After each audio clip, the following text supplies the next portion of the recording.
Today I wanted to do a video review for the Klipsch R-120SW Subwoofer. In this video I'll just kind of go over some of the connections with this, show you the setup, and then we'll do just a brief demo here with my entire Klipsch setup and home theater sound system. So starting with the actual subwoofer itself, this is a fairly large footprint. I have this matched with these Klipsch tower speakers, and we're basically using this in a basement setup. I'll kind of step back here just so you can get some idea of what to sort of expect. We were able to fit a 65-inch TV here on this wall, and then I have my two towers, my center speaker, and you can see the subwoofer fits here quite nicely.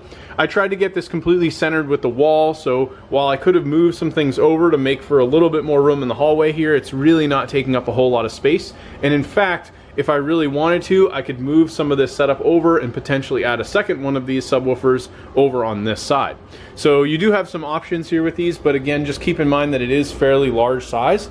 On the back side, you have a few different options here. So you've got your line in, and then you also have this secondary port, which is actually optional. Here you've got a couple switches. You can do pretty much either on or auto in terms of the subwoofer itself, and then you have this phase setting. Haven't really played with that too much, but you can change that around, and I believe that'll reflect some of the bass settings.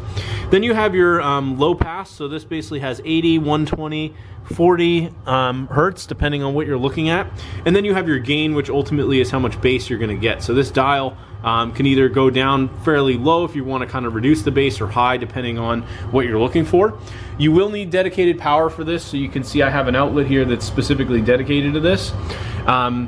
Another thing that I do recommend if you're doing a home theater setup would be to possibly look into some of these wall plate units. I actually added this, but the cable currently I'm using is just running all the way, so I decided to kind of leave it out for the moment. But that'll help you clean up wires if that's something you so desire. Overall, this is extremely punchy in terms of the bass. I have it matched with a Denon receiver here. So I'm going to go ahead and hit play. This is a movie, basically an action driving movie.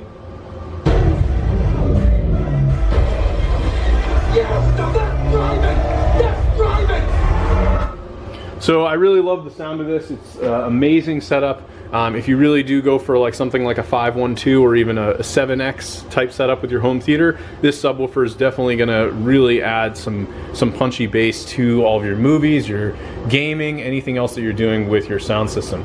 Thanks for watching, and I hope you found this helpful.